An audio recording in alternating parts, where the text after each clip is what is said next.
ফ্যাসিস্টের দোসরদের চক্রান্ত ঠেকাতে ঐক্যের ডাক বেগম জিয়ার। দ্রুত সংস্কার করে নির্বাচনের আহ্বান। ভোট নিয়ে ধূম্রজাল তৈরি ষড়যন্ত্র দেখছেন তারেক রহমান। জাতীয় নাগরিক পার্টি নামে কাল আসছে নতুন রাজনৈতিক দল। শীর্ষ 5 পদে নাহিদ, আক্তার, হাসনাত, সার্জিস ও নাসির উদ্দিন। মধ্যপন্থার জনগণমুখী রাজনীতির আশা। দ্বিতীয় দিনের মতো তেজগাঁওয়ে জুলাই বিপ্লবে আহতদের অবস্থান। শহীদ পরিবার এককালীন পাবেন 30 লাখ টাকা, মাসিক ভাতা 20,000। আহতদের 3 ক্যাটাগরিতে দেওয়া হবে সহায়তা। দেশের জন্য আত্মত্যাগে সেনা সদস্যদের প্রস্তুত থাকার আহ্বান সেনা প্রধানের। একবিংশ শতাব্দীর চ্যালেঞ্জ মোকাবেলায় পেশাদার ও দক্ষ বাহিনী হিসেবে গড়ে তোলার তাগিদ।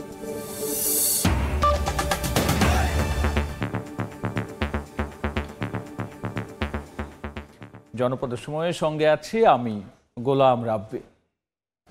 দীর্ঘদিন পর জনসম্মুখে ভার্চুয়ালি বক্তব্য রাখলেন বিএনপির চেয়ারপারসন বেগম খালেদা জিয়া।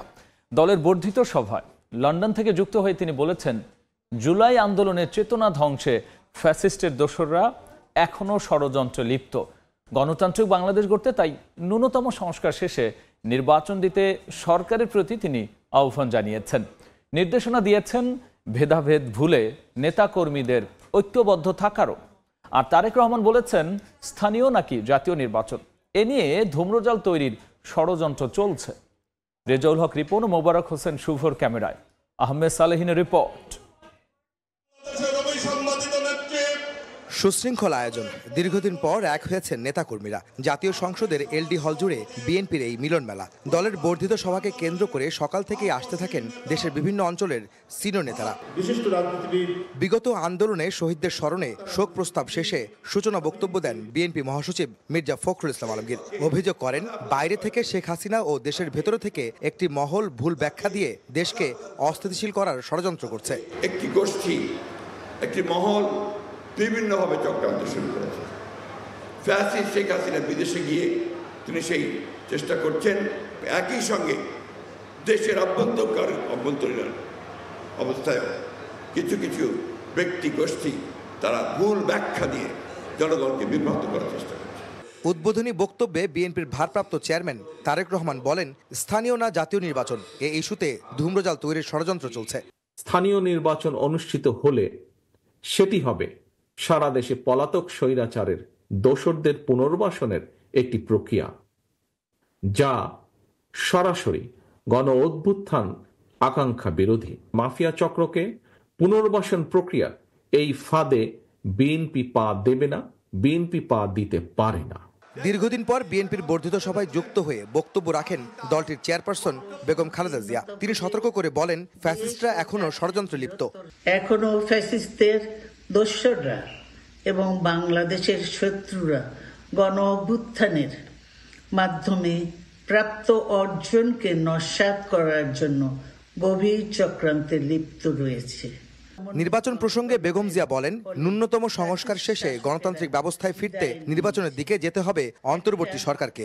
অন্তর্বর্তীকালীন সরকার গঠিত হয়েছে, তাদের কাছে জনগণের প্রত্যাশা রাষ্ট্র মেরামতের ন্যূনতম সংস্কার দ্রুত সম্পন্ন করে গণতান্ত্রিক ব্যবস্থায় ফিরে যাওয়ার জন্য সকলের কাছে গ্রহণযোগ্য একটি নির্বাচন অনুষ্ঠান সম্পন্ন করা।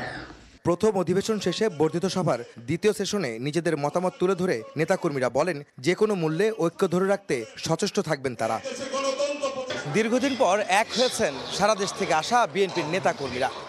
আর এই নেতাকর্মীদের উদ্দেশ্যে বিএনপির হাইকমান্ড বলছেন, ছোটখাটো বিভেদ ভুলে সবাইকে ঐক্যবদ্ধ থাকতে হবে যেন জুলাই আন্দোলনের চেতনা নস্যাৎ না হয়। তারা এও বলেন, আগামীতে গণতান্ত্রিক রাষ্ট্র ব্যবস্থা গড়ে তুলতে নির্বাচনের কোনো বিকল্প নেই। তাই অন্তর্বর্তীকালীন সরকারকে নিরপেক্ষ থেকে একটি নির্বাচনের আয়োজনের আহ্বান জানালেন তারা। আহমেদ সালেহিন, সময় সংবাদ, ঢাকা। জাতীয় নাগরিক পার্টি নামে তরুণদের নেতৃত্বে কাল আসছে নতুন রাজনৈতিক দল। বহুল আলোচিত দলের শীর্ষ 5 পদে থাকছেন নাহিদ ইসলাম, আক্তার হোসেন, হাসনাত আবদুল্লাহ, সার্জিস আলম ও নাসির উদ্দিন পাটোয়ারি। অন্যতম উদ্যোক্তা সার্জিস আলম বলছেন, নতুন দল হবে বাংলাদেশপন্থী, ডান বাম নয়, মধ্যম পন্থার জনগণমুখী রাজনীতি করবে তার দল। বিশেষজ্ঞরাও আশা করছেন তারুণ্য নির্ভর নতুন এই দলে। হাসান ওয়ালি রিপোর্ট। স্বৈরাচারী সরকারের বিদায় ঘণ্টা বাজানো অভ্যুত্থানকারীদের নেতৃত্বে আসছে রাজনৈতিক দল। সঙ্গত কারণেই নতুন দলের গঠন প্রক্রিয়া এবং নেতৃত্ব আলোচনার তুঙ্গে। শুক্রবার বিকেলে রাজধানীর মানিক মে এভিনিউয়ে আত্মপ্রকাশ ঘটবে দলটির। নাগরিক কমিটির সূত্র বলছে, দলের আহ্বায়কের দায়িত্ব নিচ্ছেন সদ্য তথ্য উপদেষ্টার পদ থেকে পদত্যাগ করা নাহিদ ইসলাম। সদস্য সচিব হচ্ছেন আখতার হোসেন। আলোচিত দুই মুখ সার্জিস আলম এবং হাসনাত আব্দুল্লাহ থাকছেন উত্তর ও দক্ষিণাঞ্চলের মুখ্য সংগঠকের দায়িত্বে। এছাড়া জাতীয় নাগরিক কমিটির আহ্বায়ক নাসিরউদ্দিন পাটোয়ারি পাচ্ছেন মুখ্য সমন্বয়কের দায়িত্ব। এছাড়াও কমিটিতে গুরুত্বপূর্ণ দায়িত্বে দেখা যাবে জুলাই আন্দোলনে মাঠে থাকা পরিচিত মুখদের। আমরা মধ্যম পন্থার রাজনীতি করতে চাই। নতুন দল গঠনে নেতৃত্ব স্থানীয় ভূমিকা রাখছেন গণ অভ্যুত্থানের অন্যতম নায়ক সার্জিস আলম। তিনি বলছেন, নতুন দল বৈদেশিক কোন শক্তির আগ্রাসন বরদাস্ত করবে না। আমরা এই তরুণ প্রজন্মের নেতৃত্বে যে রাজনৈতিক দল করতে যাচ্ছি, তারা বৈদেশিক যে কোনো শক্তির চোখ রাঙানো আগ্রাসন বিন্দুমাত্র সহ্য করব না। সবার আগে দেশের স্বার্থ। আমাদের জোর দিতে হবে মানুষের সাথে কানেক্টিভিটির জায়গাটাতে। এর আগে রাজনৈতিক দলগুলো মনোনয়ন বাণিজ্য করেছে, এর আগে রাজনৈতিক দলগুলো পরিবারতন্ত্র কায়েম করেছে, এর আগে রাজনৈতিক দলগুলো স্বৈরতন্ত্র কায়েম করেছে। আমরা মনে করি বাংলাদেশে এই সময়টা শেষ হয়েছে। দেশের স্বার্থ অক্ষুণ্ণ রেখে মধ্যম পন্থার জনগণমুখী রাজনীতি করার প্রত্যয় সার্জিস আলমের। বাংলাদেশে গতানুগতিক যে রাজনৈতিক কালচারগুলো ছিল, এগুলো থেকে আমাদের এখন বের হয়ে আসতে হবে। আমাদের রাজনৈতিক কালচার হবে জনগণমুখী, রাজনৈতিক কালচার হবে দেশের স্বার্থমুখী। না ডান না বাম না হচ্ছে উপর নিচে, এরকম কিছু না। মধ্যম পন্থার একটা রাজনীতি করতে চাই এবং আমরা আমাদের জায়গা থেকে মনে করি আমরা বাংলাদেশ পন্থার রাজনীতি করতে চাই। নতুন দল নিয়ে বিশেষ আগ্রহ রয়েছে রাজনৈতিক বিশ্লেষকদেরও। ঢাকা বিশ্ববিদ্যালয়ের রাষ্ট্রবিজ্ঞানের শিক্ষক অধ্যাপক সাব্বির আহমেদও সম্ভাবনা দেখছেন তরুণদের এই নেতৃত্বে। গতানুগতিক পথে না হেঁটে দলের অভ্যন্তরীণ গণতন্ত্র চর্চার উপর জোর তার। দলটা একটা তারুণ্য নির্ভর দল হবে, যেটি আমাকে আশাবাদী করে। কিন্তু প্রশ্ন হচ্ছে যে দল তো করলেই হবে না। গতানুগতিক ধারার যে রাজনৈতিক দল, একই ধারাবাহিকতা যদি এই নতুন দলের মধ্যে থাকে, তাহলে কিন্তু দল সে আবারও ঘুরে ফিরে পুরনো লেগেসিতে ফিরে যাবে। অনেকটা একই রকম মত ডক্টর রাশেদা রওনক খানের। দল গঠনের পর অন্যান্য রাজনৈতিক দলের সঙ্গে বৈরিতা এড়াতে কৌশলী হওয়ার পরামর্শ তার। অন্যান্য রাজনৈতিক দল, বিশেষ করে বাংলাদেশের দুটি বড় রাজনৈতিক দল থেকে পথ চলায় যে ধরনের ভুলগুলো হয়েছে, সেগুলো শুধরে নিয়ে তারা সামনের দিকে এগোবে, এটা সকলের প্রত্যাশা। একজন নাহিদ ইসলাম পদত্যাগ করেছে, কিন্তু অন্যান্য আরও কয়েকজন আছেন, দুজন আছেন, তারা যদি সংশ্লিষ্ট থাকেন এবং তারা যেহেতু এই আন্দোলনের সাথে সংশ্লিষ্ট ছিলেন, তাদেরকে নিয়েও প্রশ্ন আসতে পারে। এই সকল মানে সরকারে থাকা অবস্থায় রাজনৈতিক দল করলে যেটা বিএনপির ক্ষেত্রেও বলা হয়ে থাকে, সেরকম তাদের ক্ষেত্রেও বলা হবে। এটা খুব স্বাভাবিক। এখন সরকার থেকে নিজেদের অবস্থানটাকে দূরত্ব তৈরি করার কি প্রক্রিয়া হতে পারে, সেটা তাদেরকেই বিবেচনা করতে হবে। নাগরিক কমিটির সূত্র বলছে, শুক্রবার প্রাথমিকভাবে শতাধিক সদস্যের আহ্বায়ক কমিটির যাত্রা শুরু হবে। পরবর্তীতে যা বাড়তে পারে। হাসান ওয়ালি, সময় সংবাদ, ঢাকা। এদিকে মানিক মে এভিনিউয়ে আগামীকাল জাতীয় নাগরিক পার্টির অভিষেক অনুষ্ঠান ঘিরে চলছে প্রস্তুতি। আর সেখানকার খবর জানাতে সরাসরি যুক্ত হচ্ছি সহকর্মী আমান নবীর সঙ্গে। এনসিপির যে অভিষেক অনুষ্ঠান, সেটি কিন্তু আগামীকাল বিকেল 3টায় অনুষ্ঠিত হবে। এই মুহূর্তে মানিক মিয়াতে কিন্তু সেই অভিষেক অনুষ্ঠানটি সফলভাবে করার জন্য কিন্তু সকল ধরনের প্রস্তুতি গ্রহণ করা হয়েছে। আমি এই মুহূর্তে আছি জাতীয় সংসদ ভবনের ঠিক বিপরীতে মানিক মিয়া এভিনিউ সংলগ্ন সড়কটির সামনে, যেখানে এই সব ধরনের প্রস্তুতি নেওয়া হচ্ছে। এরই মধ্যে যে রাস্তাটি রয়েছে, সেই রাস্তাটি কিন্তু এরই মধ্যে ব্যারিকেড দেওয়া হয়েছে। পাশাপাশি আমরা দেখতে পেয়েছি স্টেজ নির্মাণের জন্য যে সমস্ত ব্যবস্থাপনা নেওয়া দরকার, সেগুলো কিন্তু এরই মধ্যে গ্রহণ করা হচ্ছে। পাশাপাশি এখানে সুপেয় পানির ব্যবস্থা করা হয়েছে। এখানে বেশ কিছু ব্যারিকেডের ব্যবস্থা করা হয়েছে, যেগুলো রাস্তার যান চলাচল রোধ করতে সহযোগিতা করবে। এরই মধ্যে একটি সড়কে যান চলাচল কিন্তু বন্ধ করে দেওয়া হয়েছে। পাশাপাশি এখানে সব ধরনের ব্যবস্থা নেওয়া হয়েছে নিরাপত্তা বলয় মজবুত রাখার জন্য। আমি যদি একটু বিস্তারিত আপনাদেরকে জানাতে চাই, তাহলে বলতে হবে যে এখানে কিন্তু সুপেয় পানির ব্যবস্থা রাখা হয়েছে, পুলিশ বক্সের কথা রাখা হয়েছে। পাশাপাশি এখানে পর্যাপ্ত নিরাপত্তা ব্যবস্থা প্রণয়নের জন্য বলা হয়েছে। পাশাপাশি এখানে যে সমস্ত পুলিশ বক্স নির্মাণ করা হয়েছে সেগুলো কিন্তু খুব অল্প সময়ের মধ্যে শেষ হতে যাবে। আমরা দেখতে পাচ্ছি যে সব ধরনের প্রস্তুতি কিন্তু খুব অল্প সময়ের মধ্যে শেষ হচ্ছে এবং সন্ধ্যা গড়াতেই কিন্তু এই প্রস্তুতিটা নেওয়া হচ্ছিল এবং রাত যত গড়াচ্ছে তার মধ্যে কিন্তু এই প্রস্তুতিটা শেষ হবে বলে জানা গেছে। এই ছিল মানিক মিয়া এভিনিউতে আমার কাছে সবশেষ। জুলাই বিপ্লবে আহতদের একাংশের অবস্থান কর্মসূচির মধ্যেই ভাতা দেওয়ার বিষয়ে সিদ্ধান্তের কথা জানিয়েছে সরকার। বিকেলে ফরেন সার্ভিস একাডেমিতে প্রধান উপদেষ্টার প্রেস সচিব জানিয়েছেন, শহীদ ও আহতদের আলাদা ক্যাটাগরি করা হয়েছে। সে অনুযায়ী এককালীন ও মাসিক ভাতা দেয়া হবে।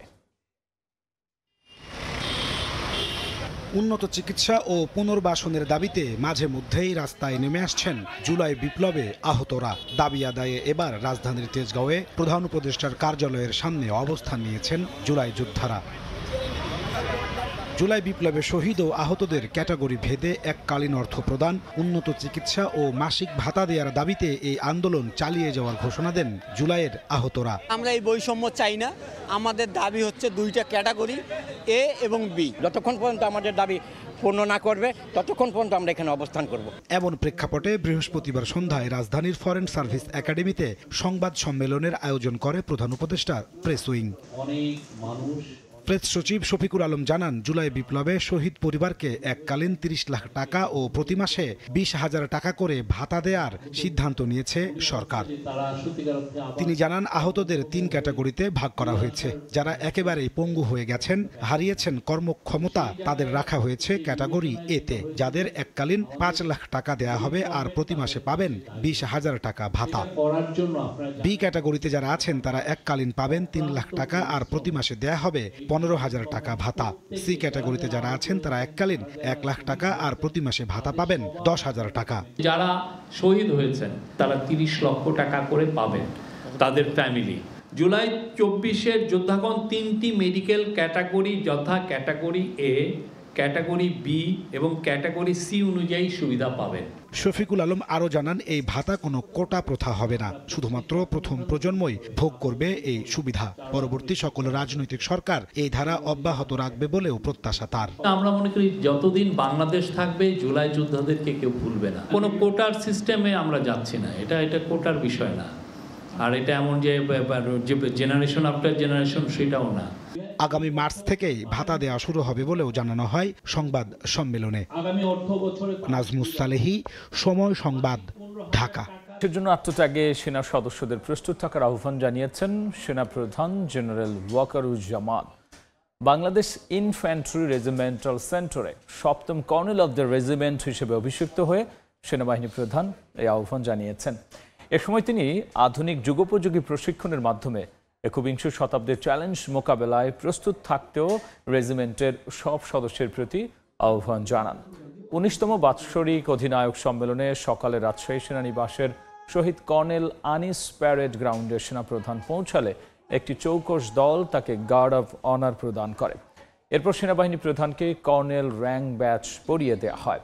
পরে বক্তব্যে তিনি বলেন, সেনাবাহিনীর সদস্যদের নিজেকে পেশাদার ও দক্ষ হিসেবে গড়ে তুলতে হবে।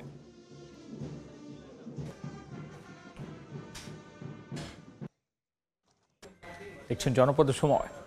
চট্টগ্রামে জাহাজ ভাঙা শিল্পের বিরুদ্ধে চলমান দেশীয় আন্তর্জাতিক ষড়যন্ত্র মোকাবেলার দাবিতে মানববন্ধন অনুষ্ঠিত হয়েছে। সকালে ভাটিয়ারি এলাকায় জাহাজ ভাঙা শিল্প ব্যবসায়ী শ্রমিক ঐক্য পরিষদের উদ্যোগে এই কর্মসূচি পালিত হয়। বক্তারা বলেন, এই শিল্প এখন আগের চেয়ে অনেক বেশি নিরাপদ ও পরিবেশ সম্মত।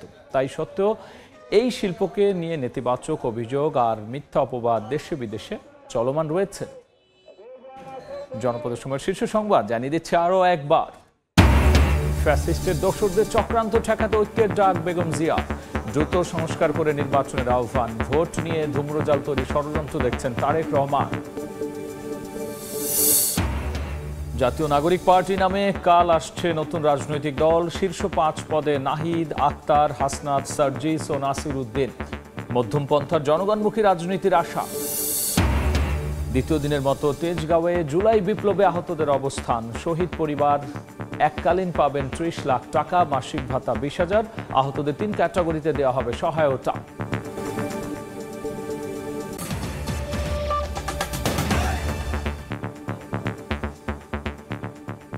এই ছিল জনপদের সময়। সঙ্গেই থাকুন সময়।